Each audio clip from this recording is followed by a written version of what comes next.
Assalamualaikum warahmatullahi wabarakatuh. Salam guru penggerak. Perkenalkan, saya Siska Lestari, calon guru penggerak angkatan 11 dari SMA Negeri 3 Sawah Lunto, Kota Sawah Lunto, Provinsi Sumatera Barat. Pada kesempatan kali ini, saya akan menyampaikan aksi nyata yang sudah dilakukan terkait modul 1.4 Budaya Positif di lingkungan tempat kerja saya di SMA Negeri 3 Sawah Lunto. Selamat menyaksikan.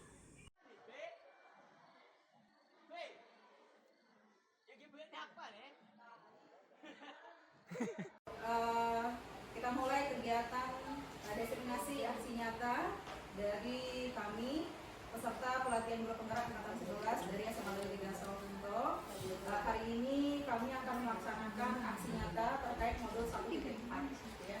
Dan untuk aksi nyata ini yang akan melakukan penerapannya adalah Ibu Siska Lestari terkait dengan 5 kebutuhan dasar manusia dan saya sendiri terkait dengan 5 posisi kontrol. Mohon kerjasama dari Bapak Ibu semua sehingga kegiatan aksi nyata kita bisa berjalan dengan baik. Oke, Bapak Ibu. Baik, kita mulai. Bismillahirrahmanirrahim. Assalamualaikum warahmatullahi wabarakatuh. Waalaikumsalam warahmatullahi wabarakatuh. Alhamdulillah, alhamdulillahirrahmanirrahim. Assalamualaikum warahmatullahi wabarakatuh.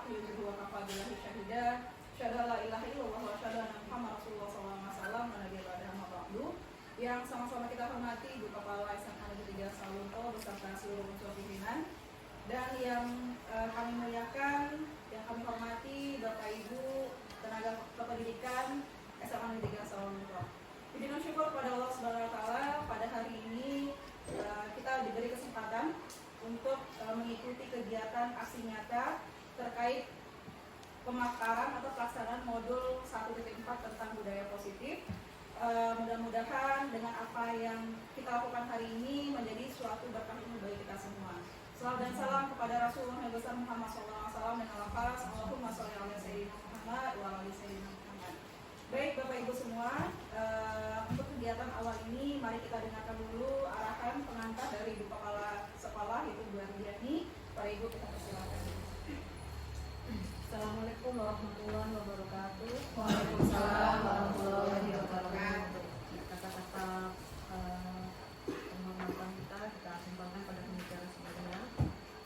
Bapak Ibu, pada kesempatan ini kita alhamdulillah masih diberikan kesempatan untuk berkumpul dalam rangka pembelajaran.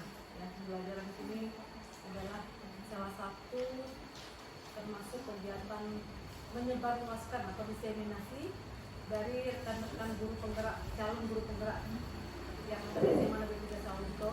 Dalam hal ini nanti akan disampaikan oleh Bu Siska, Bu Dian, guru penggerak lainnya, Pak Hengki dan Bu Mulyani, dan secara bertahap nanti akan disampaikan masing-masing dari calon guru penggerak kita.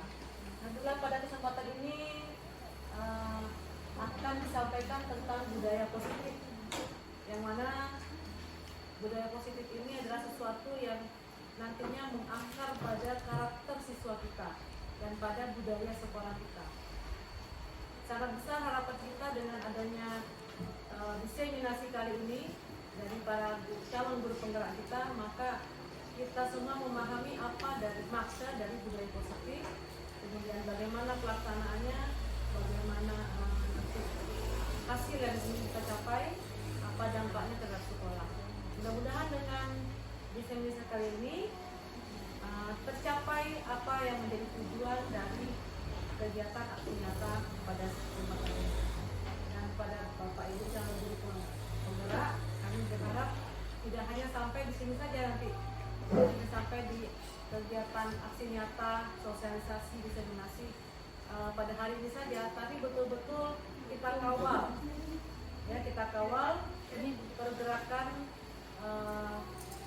budaya positif yang ada di sekolah kita. Sama-sama kita belajar, sama-sama kita memahami dan mengaplikasikannya dalam kehidupan kita di sekolah ini dan juga dalam kehidupan sehari-hari. Demikianlah mungkin yang ingin saya sampaikan. Mudah-mudahan kegiatan ini bermanfaat bagi kita semua dan kita mendapatkan ilmu yang bermanfaat dan barokah. Semoga kedepannya menjadi amal ibadah bagi kita semua. Amin ya rabbal alamin. Demikianlah bila taufiq wal hidayah. Wassalamualaikum warahmatullahi wabarakatuh. Waalaikumsalam warahmatullahi wabarakatuh. Terima kasih kita ucapkan kepada Bu Dian selaku Kepala SMA Citra Sawalunto atas arahan dan motivasi untuk kita semua. Mudah-mudahan ini menjadi harapan kita semua bahwa kegiatan ini bermanfaat untuk kita dalam upaya menciptakan lingkungan sekolah yang positif dengan budaya yang positif. Gitu Bapak Ibu. Baik, Bapak Ibu semua, tanpa membuang banyak waktu, kita persilakan kepada CGP hebat kita Ibu Siska Lestari untuk melakukan aksi nyata diseminasi modul 1.4 tentang budaya positif di sekolah.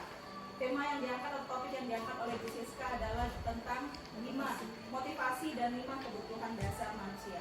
Kepada Bu Siska kita persilakan. Satunya, Bismillahirrahmanirrahim. Assalamualaikum warahmatullahi wabarakatuh. Baik, Bapak Ibu guru hebat SMA Negeri 3 Sawalunto, yang sama-sama kita hormati Ibu Kepala SMA Negeri 3 Sawalunto, Bapak Ibu CGP Angkatan 11 dari SMA Negeri 3 Sawalunto, dan Bapak Ibu guru hebat semuanya. Pada kesempatan kali ini izinkan kami CGP Angkatan 11 dari SMA Negeri 3 Sawalunto, saya Siska Lestari, Inki Andri, Dian Sriwayuni, dan Ibu Najwami menyampaikan apa yang sudah kami dapatkan dalam mempelajari modul 1.4 yaitu tentang budaya positif. Nah, di mana seperti apa yang sudah disampaikan pada pembicara sebelumnya, budaya positif ini kita perlukan untuk menciptakan lingkungan sekolah yang aman, nyaman, dan berkarakter sesuai dengan, kalau di Indonesia itu adalah profil pelajar Pancasila, dan juga nanti menciptakan lingkungan sekolah yang sesuai dengan visi yang sudah kita cita-citakan bersama-sama. Baik Bapak Ibu semua, sebelum kita memulai kegiatan hari ini, mohon Bapak Ibu untuk dapat melihat ke depan. Ya, silakan Bapak Ibu. Ayo kita senyum dulu selama 30 detik ya. Kalau tadi mungkin Bapak Ibu sudah kerut-kerut gitu ya, sudah ada slik gitu ya, kita mulai dulu senyum selama 30 detik, karena senyum itu ibadah. Oke.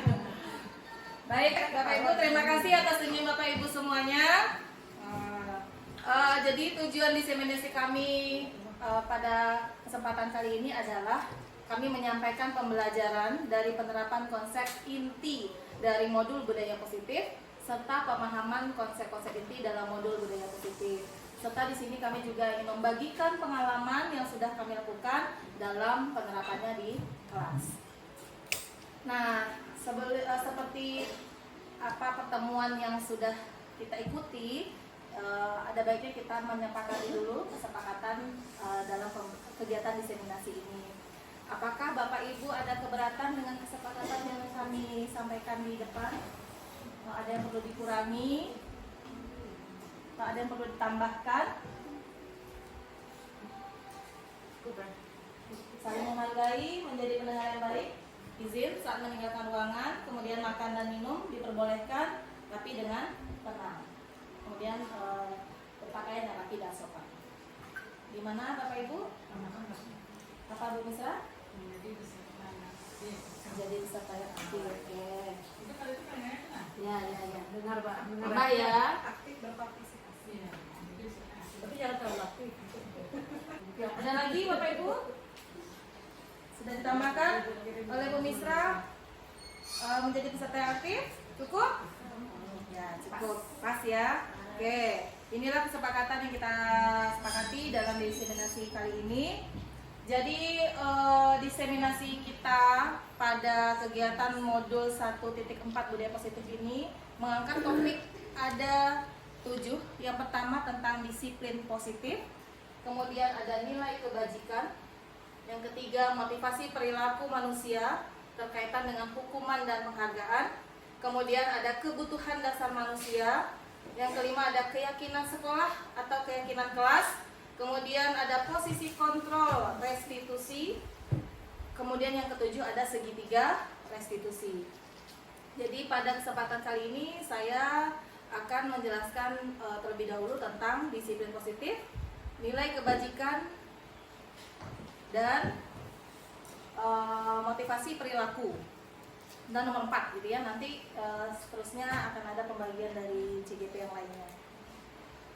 Nah, kira-kira menurut Bapak Ibu apa itu disiplin positif?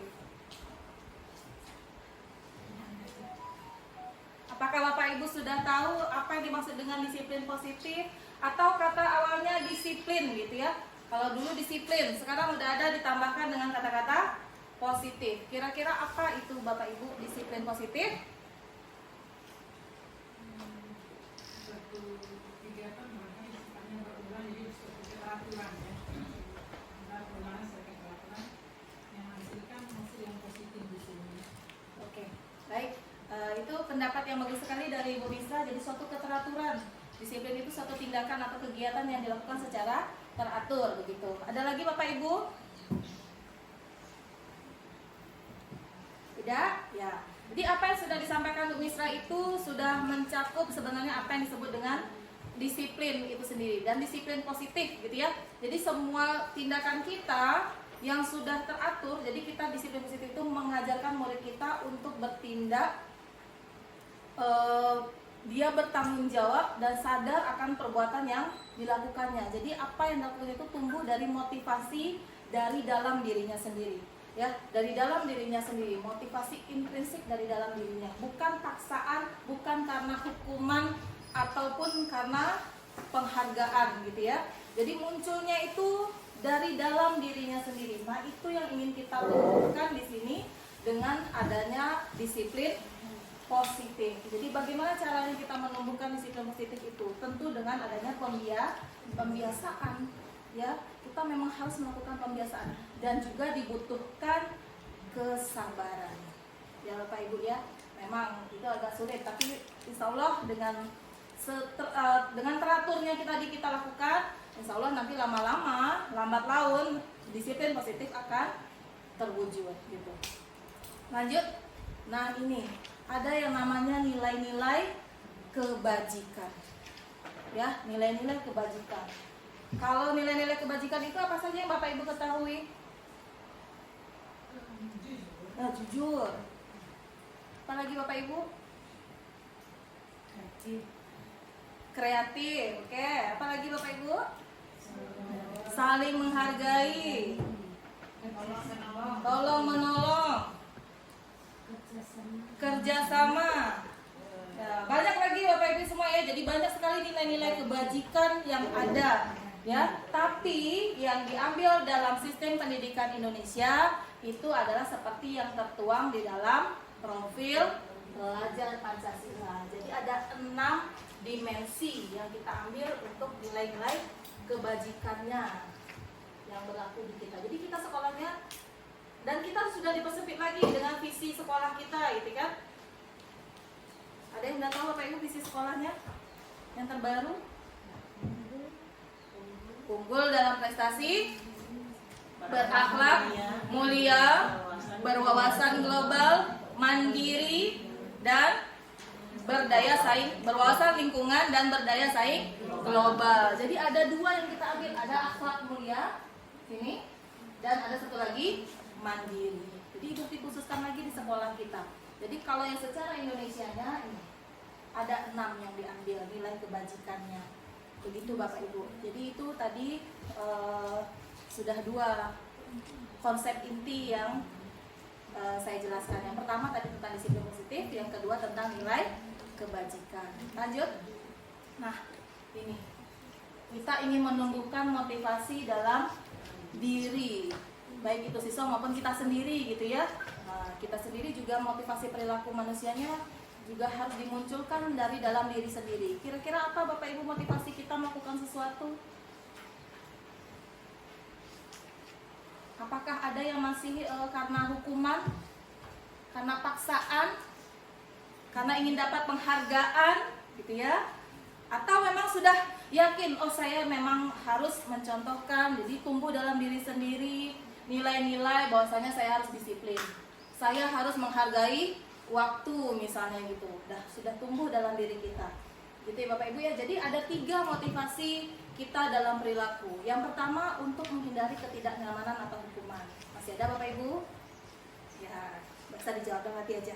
Kemudian yang kedua untuk mendapatkan imbalan atau penghargaan dari orang lain.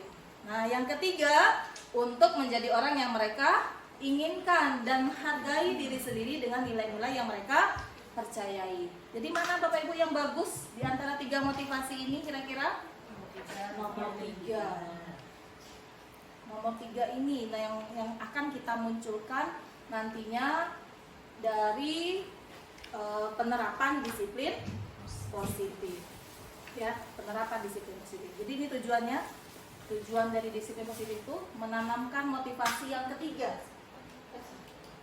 Menanamkan motivasi yang ketiga pada murid, yaitu menjadi orang yang mereka inginkan, menghargai diri sendiri dengan nilai-nilai yang mereka percayai.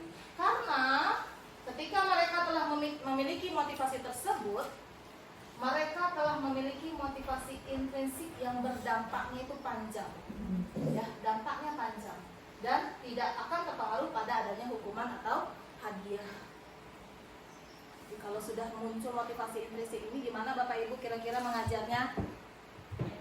Enak, nyaman gitu kan? Suasana kelas pun menjadi semangat, senang gitu ya, tenang, aman, kondusif gitu kan? Nah itu Bapak Ibu. Jadi itu tujuan dari disiplin positif tadi. Dalam menerapkan, kita sudah mengetahui apa saja kira-kira motivasi perilaku manusia untuk melakukan sesuatu. Nah, kalau tadi masih ada bahasa hukuman, gitu ya, hukuman. Kira-kira masih bolehkah kita mengadakan hukuman? Atau ada bentuk lainnya yang akan kita lakukan jika terjadi pelanggaran terhadap penerapan disiplin positif kita tadi? Gimana menurut Bapak Ibu? Ya, Itu Isa. ya Bu. Kalau untuk yang mendasar ya, untuk anak-anak kita yang masih sifatnya dasar lah itu memang masih perlu hukuman dan penghargaan, punishment dan reward itu masih perlu. Karena anak kita belum sampai ke titik yang ketiga tadi. Jadi reward sama punishment itu bagi kita manusia yang belum mencapai titik akumulasi yang tinggi itu masih diperlukan. Sebab kalau tidak ada itu rasanya nanti mereka akan berbuat semena-mena dan tidak ada keteraturan. Tapi ketika sudah tercapai budaya yang dalam dirinya tentang bahwa ini kebaikan untuk dirinya sendiri, mereka menghargai itu, barulah kita mungkin menggunakan cara-cara lain yang tidak dengan cara hukuman, tapi mungkin ada bentuk yang perlu kita berikan kepada jadi mungkin Baik, terima kasih Ibu atas pendapatnya. Jadi itu yang disampaikan oleh Ibu tadi. Jadi hukuman itu masih perlu, penghargaan juga masih perlu, karena itu mungkin salah satu cara untuk membangkitkan motivasi dari anak didik kita untuk mencapai level menuju motivasi internalnya yang tumbuh tadi. Begitu kan? ya. Oke. Oke, ada lagi Bapak Ibu?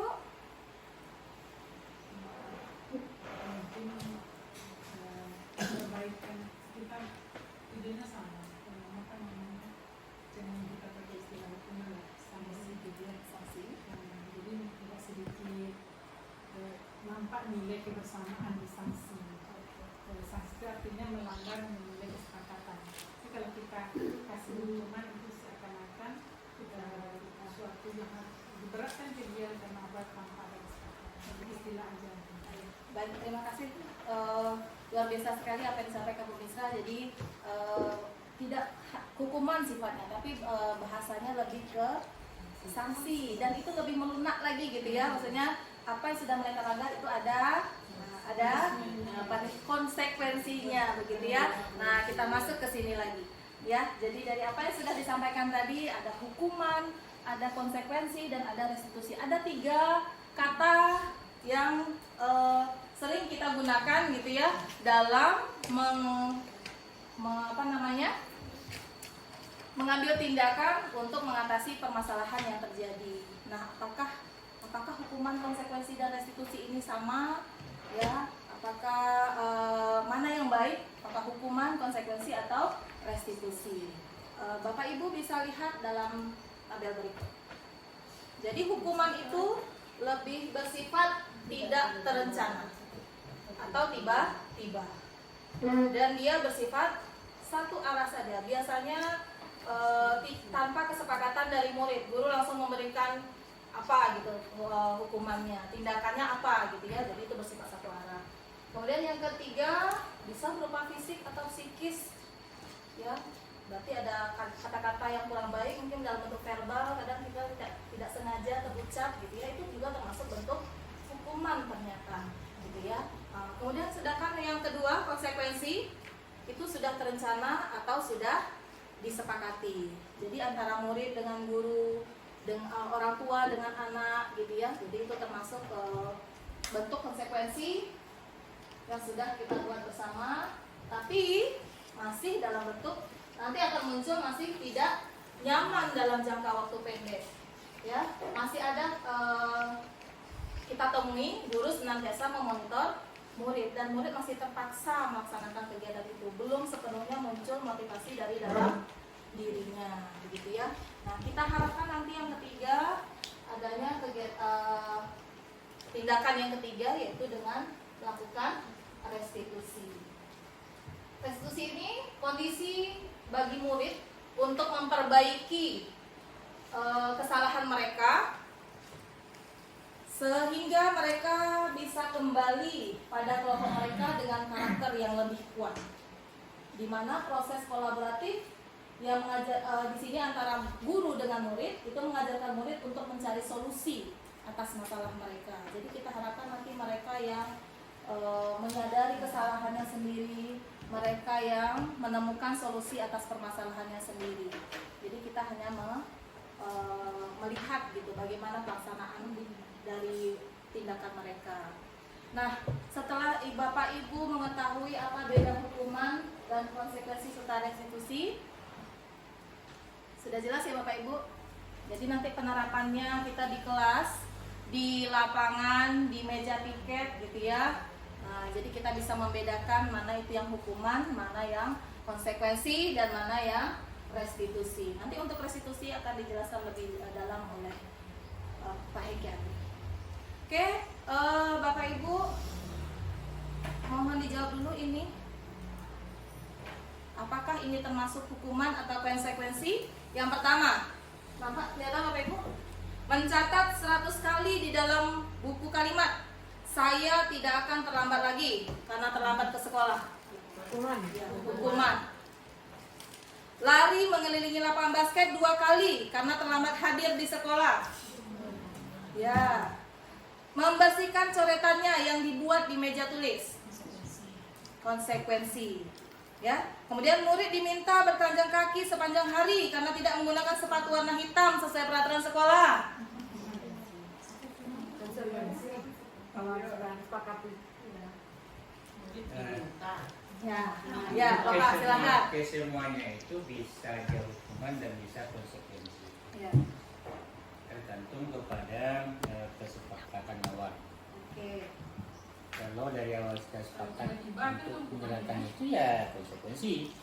Tapi kalau tiba-tiba berarti kan hukuman. Oke, baik. Terima kasih Pak. Jadi ya kita jawab dulu. Jadi tadi ada ini Pak. Tergantung gitu ya, bisa jadi hukuman, bisa terjadi konsekuensi. Lanjut, yang kelima, menggantikan kertas tugas teman yang telah dicoret-coret. Ya, konsekuensi. Yang berikutnya, kehilangan 10 menit jam istirahat untuk mengerjakan tugas karena terlambat datang dan tertinggal jam pelajaran selama 10 menit. Konsekuensi juga. Terakhir, lari mengelilingi lapangan basket 2 kali karena terlambat 10 menit untuk pelajaran PJOK. Konsekuensi. Ya, jadi Bapak Ibu kesimpulannya, ada yang bisa menyimpulkan? Hukuman, konsekuensi. Ini dari contoh yang ada gitu ya. Kira-kira dari tadi kan sudah kelihatan. 1, 2 itu hukuman. 3, 5, 7 itu adalah 3, 5, 7, 8 itu adalah konsekuensi. Konsekuensi ini berhubungan dengan apa? Tanggung jawab. Yang dilanggarnya. Ya, oke, ya. Itu satu yang berhubungan dengan Tanggung jawab. ya, terlambat 10 menit. Konsekuensinya apa? Konsekuensinya, Ya. kalau dia merusak temannya, konsekuensinya dia Iya. berhubungan dengan masalah ini. Oke, baik. Ya. Hukuman nggak ada hubungannya. Dok. Ya, baik.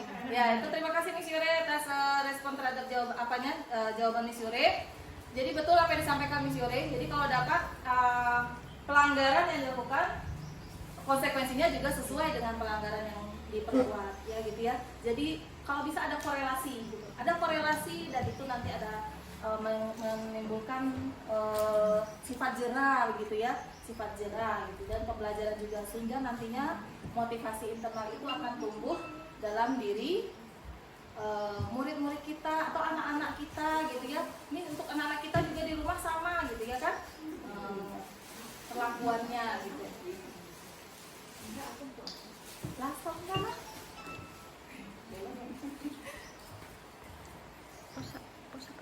Udah berapa menit lah? Perbedaan antara hukuman, konsekuensi, dan restitusi. Sekarang kita fokus dulu ke hukuman dan konsekuensi. Kira-kira adakah dari Bapak Ibu yang mau menyampaikan pertanyaan atau tanggapan atau saran? Kami persilakan. Saya Bu. Iya. Terkait dengan masalah hukuman ini, sekarang kan banyak aturan yang melarang untuk melaksanakan hukuman di pendidikan. Kan banyak sekali itu anak-anak kita tidak boleh dihukum. Nah ini hukuman ini sesungguhnya memberikan pendidikan juga kan, hukuman itu. Karena kalau anak-anak tidak dihukum, mereka tidak tahu kalau mereka salah. Nah, misal Nabi saja kan menyuruh untuk memukul anak kalau dia tidak salat itu kan hukuman itu. Suruh anakmu sholat kalau mereka itu sudah berumur 7 tahun, kalau 10 tahun tidak sholat, pukul lah ya. Nah, pukul itu kan hukuman itu. Kemudian kata Nabi lagi, kalau andai kata Fatimah itu sarapat, nah mencuri, potong tangannya. Nah, itu kan hukuman itu. Hukuman itu kan. Nah, sementara hari-hari ini kita mendengar banyak tuh nggak boleh dipukul.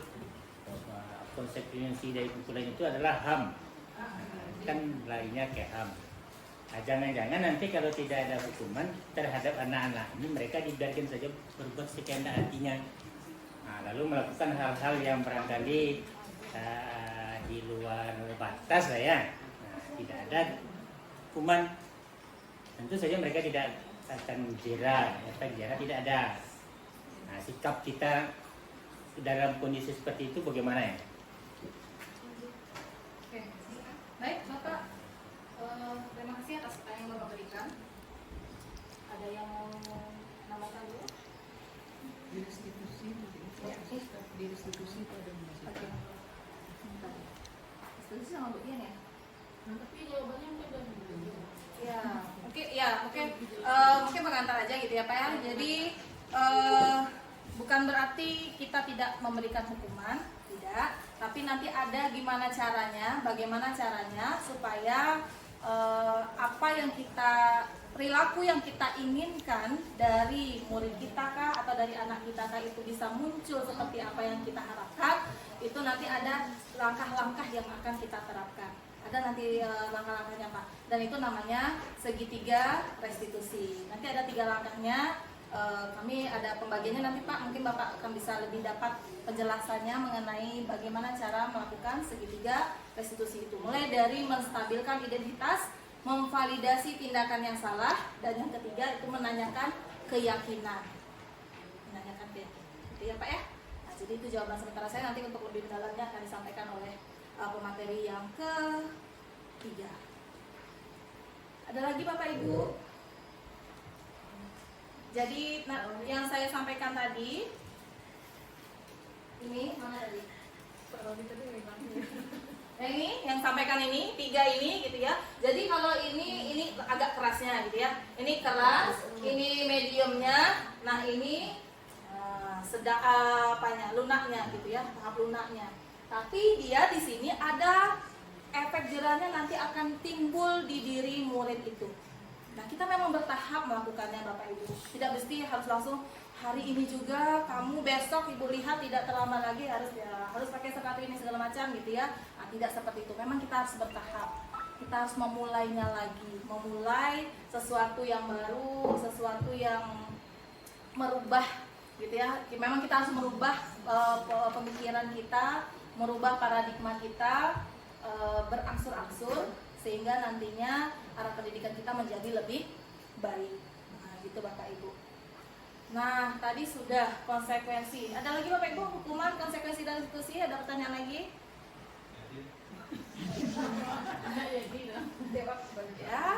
Ya, kalau ada anak yang terlambat, nah, bagaimana caranya? Ya, kita lakukan yang pertama memanggil yang bersangkutan terlebih dahulu. Ya, tidak mungkin kalau sebelumnya ya seperti apa yang sudah kita sama-sama kita lakukan mungkin gitu ya, kita memanggil anak sehingga dia takut gitu kan, sehingga takut, tapi tidak. Nanti akan ada contoh videonya akan disampaikan oleh pemateri kita. Nanti akan terlihat gimana caranya mengatasi anak yang terlambat datang ke sekolah. Begitu Pak Roni. Nah, jadi dia nanti ada penerapannya akan disampaikan oleh Pak Hengki untuk penerapannya di dalam kelas, penerapannya di lingkungan sekolah, bagaimana anak yang terlambat, bagaimana anak yang tidak aktif dalam pembelajaran selama ini dia ceria tiba-tiba tidak aktif. Nah, itu kita juga melakukan segitiga restitusi dalam mengatasi permasalahan anak tersebut. Dan ini juga tidak hanya terjadi di murid ya, tapi di anak kita di sekolah ataupun antara kepala sekolah dengan guru di sekolah begitu, ataupun tenaga kependidikan. Baik Bapak Ibu, ada lagi sebelum saya lanjutkan ke yang berikutnya, poin yang keempat dari apa yang akan saya sampaikan ya, Pak Roni silakan. Kalau untuk memberikan hukuman, konsekuensi atau restitusi lah namanya, yang jelas mereka tak sadar tahu dengan kesalahan mereka itu dulu.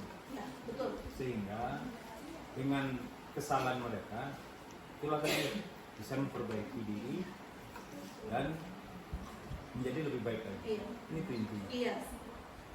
Tapi butuh proses. Iya, betul. Tak bisa sekali besok harus berubah bisa kan? Iya, bertahap. Dan kita harus bersabar. Jadi harus sabar-sabar. Oke.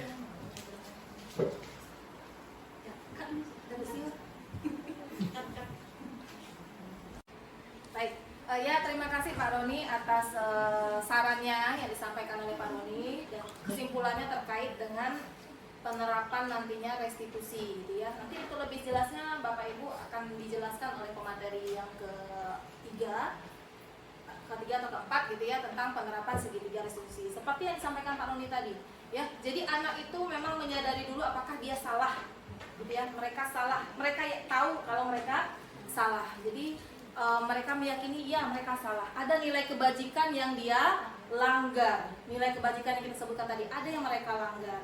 Kemudian setelah itu baru mereka mencari solusi sendiri terhadap pelanggaran yang mereka lakukan tadi ya. Mereka menyadari, mereka mencari solusi pelanggarannya, dan itu nantinya akan mereka taati dari konsekuensi yang sudah mereka cari sendiri. Baik Bapak Ibu, kita lanjut. Bisa kita lanjut ya ke yang poin keempat. Poin keempat. Nah ini Bapak Ibu. Jadi tadi kita sudah bicara ada hukuman, ada konsekuensi, dan ada restitusi. Itu terjadi tindakan jika seandainya mereka melakukan tindakan yang bertentangan dengan nilai-nilai kebajikan atau melanggar peraturan sekolah. Nah, kira itu sebenarnya adalah ada yang gagal mereka penuhi, ya. Sebenarnya ada yang gagal mereka penuhi, yang terkait terkait dengan kebutuhan dasar mereka. Ada kebutuhan dasar. Jadi kita ini masing-masing punya kebutuhan dasar, Bapak Ibu. Bapak Ibu sudah mengetahui apa kebutuhan dasar kita? Ada 5. Sudah dikasih clue-nya. Ada 5 kebutuhan dasar kita. Primer, sekunder, tersier. Primer, sekunder, tersier, kuarter, lux. Ya, jadi ada 5 kebutuhan dasar kita. Ya, mencakup yang 5 tadi mungkin gitu ya. Dari primer apa apanya, bagian apanya gitu ya. Dari sekundernya bagian mananya gitu kan. Tersiernya yang mana. Jadi ada 5 Bapak Ibu.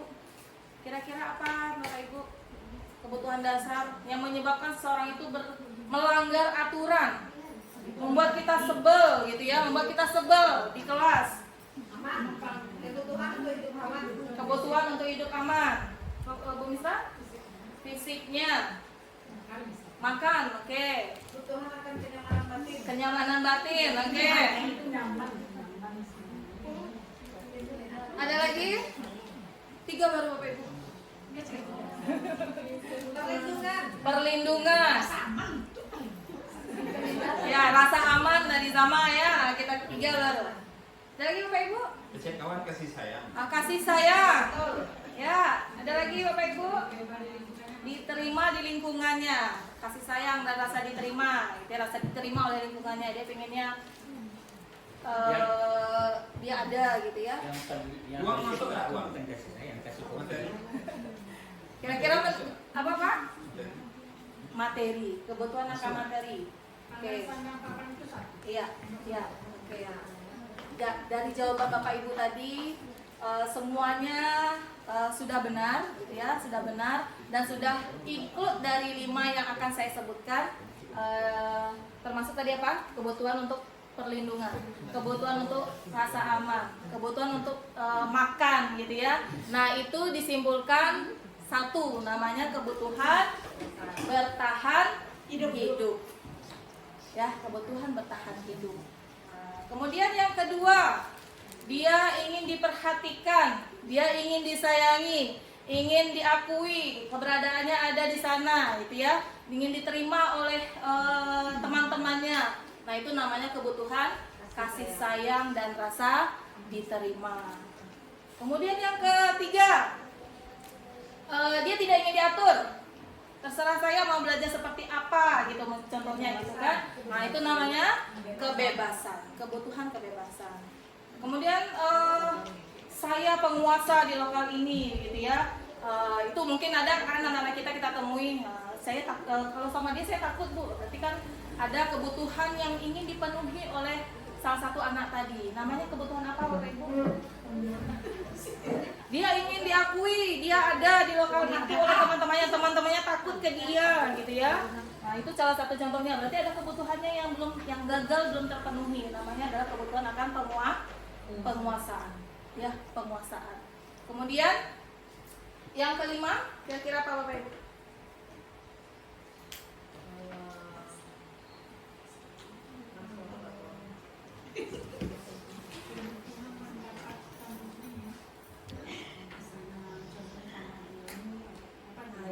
Itu kebutuhan untuk kesenangan ya. Yang kelima adalah kebutuhan untuk kesenangannya. Dia senang belajar kimia gitu ya, senang belajar bahasa Inggris, senang kalau sudah Pak Hengki Andri masuk misalnya gitu ya.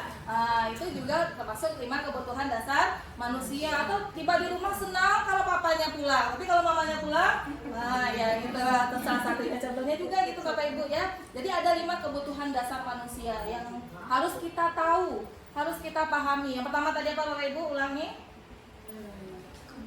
Kasih sayang, bertahan hidup. Ya bertahan hidup boleh diputar-putar, boleh juga berpisah. Kebebasan, apa lagi Bu Rina? Penguasaan, kesenangan. Jadi ada 5 itu yang harus kita ketahui, yang menjadi dasar nantinya kenapa kira-kira murid kita atau anak kita melanggar peraturan yang sudah dibuat gitu ya. Kita harus tahu dulu latar belakangnya apa. Jadi jangan memberikan satu tindakan tanpa mengetahui latar belakangnya. Mungkin di rumah dia sudah tidak dapat kasih sayang, tiba di sekolah kita marah-marah gitu ya. Nah, itu termasuk salah satunya. Ya mungkin masih ini lagi Misiri. Perlu kita tingkatkan lagi, inner beauty kita dikeluarkan lagi gitu ya. Oke. Nih, nah ini semuanya dalam satu circle, jadi saling keterkaitan. Ini ada studi kasus Bapak Ibu, kira-kira kebutuhan apa yang dilanggarnya?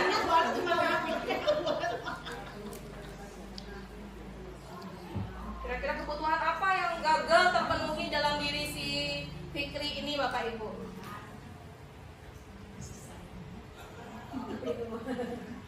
Ya, kita bilang kan dia MPO, ternyata dia berarti gagal dalam pemenuhan kebutuhan kasih sayangnya gitu ya. Terus apa lagi kira-kira? Balasnya harus sayang.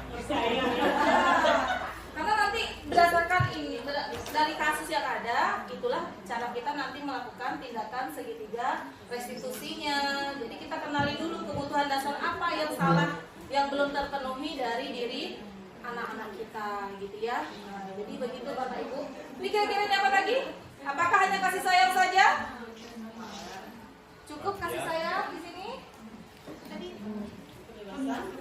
kebebasan. Apakah ada di sini kebebasannya? Penguasaan, dia ingin menguasai kelas, gitu ya, ingin diakui oleh teman-temannya, gitu. Makanya dia mengganggu, usil sana kemari, gitu ya. Apalagi ada Bapak Ibu? Dua itu saja ya. Iya, itu tadi Bu. Penguasaan tadi. Kebutuhan dasar yang ini. Nah ini. Jadi ada 5 Bapak Ibu. Jadi yang gagal dipenuhi oleh Fikri tadi adalah penguasaan dan kasih sayang, rasa diterima. Gitu ya. Kalau kesenangan dia kan inginnya belajar mungkin sambil jalan-jalan. Tapi kan ini dia memang usil. Kategorinya usil, ini mengganggu temannya saja gitu ya. Nah, jadi ada kebutuhan dasarnya yang belum terpenuhi, yaitu penguasaan dan kasih sayang dan rasa diterima. Ya, Ada nanti Pak kemarin nih, ini cerita Bumi sambungnya. Ada nanti kan yang kali di situ. Saya Bumi Cak. Ada nanti teman yang nongkrong situ terus setiap hari nongkrong ke situ, setiap hari nongkrong. Bukan Bumi yang berada. Jadi kalau kita lihat anak itu kan baik. Tapi kenapa dia selalu di situ? Nongkrong di situ setiap Oh iya. Yang 10, yang 1 ya. Iya. Fauzan Samnatullah. Iya, Fauzan Samnatullah. Oke, baik. Ya, itu juga mesti kita tanya, gitu ya, kita dekati dia. Gitu ya, karena kita nggak tahu ceritanya dia kenapa dia bisa duduk di sana, tentu kita panggil, kita dekati, atau kita kalau dia nggak mau mendekati kita yang mendekati dia, gitu ya. Kita ikutlah duduk di sana, tanya, gitu kan. Kalau dari jawabannya nanti saya tidak nyaman mungkin berada di kelas, atau pertanyaannya teman-teman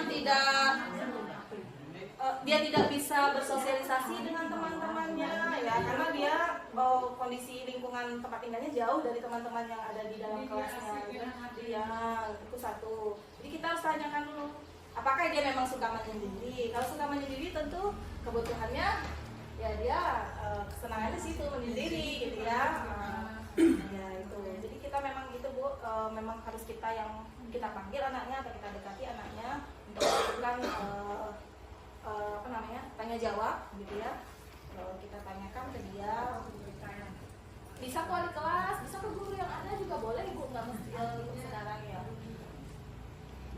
Jadi semua warga sekolah Bapak Ibu, jadi semua warga sekolah, tidak hanya tugas guru saja dalam mendidik, jadi semua tugas warga sekolah itu supaya menciptakan lingkungan yang aman, nyaman, dan bisa tercipta visi misi kita tadi, maka semua warga sekolah bersinergi untuk membangun budaya positif ini.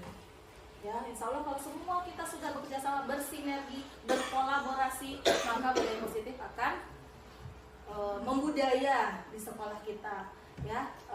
Dan itu gampang sekali nanti untuk melakukan akreditasi sekolah, meningkatkan akreditasi sekolah. Begitu Bapak Ibu. Jadi itulah tadi penyampaian saya terkait dengan teori inti, konsep inti dari budaya positif. Yang pertama tadi ada disiplin positif, yang kedua motivasi perilaku manusia, yang ketiga hukuman, konsekuensi dan restitusi, yang keempat adalah kebutuhan dasar manusia. Ada lagi yang mau ditanyakan Bapak Ibu?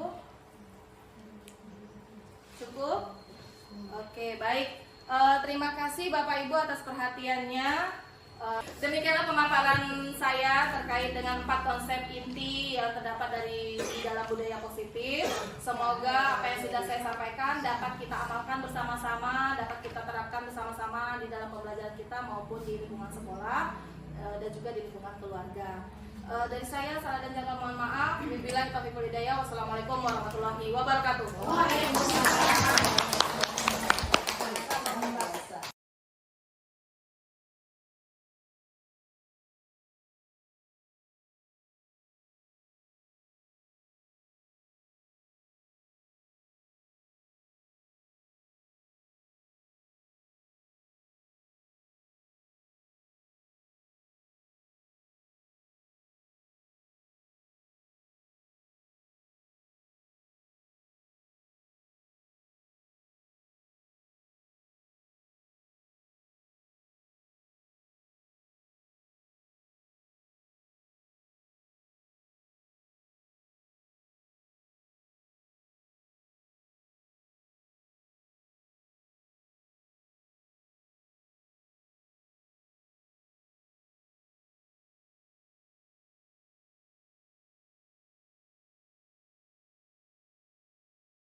Dari peraturan kelas yang sudah kamu tuliskan di sticky note, ya, itu kan ada yang pasti berupa kalimat negatif. Contohnya tidak berisik. Tidak berisik, berarti kalimat negatif kan? Ya. Masih ada tidak berisiknya. Nah sekarang bagaimana kita ubah dia dalam kalimat menghormati, ya, menghargai sesama teman dan menghormati guru. Oke. Nanti yang dibacakan Renaya tadi, ada lagi?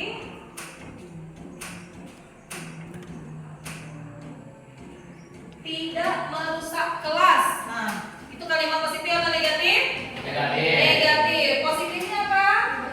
Fasilitas sekolah yang kelas. Tanggung jawab. Tanggung jawab. Ya. Yang kelima, mengumpulkan tugas tepat waktu. Tanggung jawab. Apa lagi? Disiplin.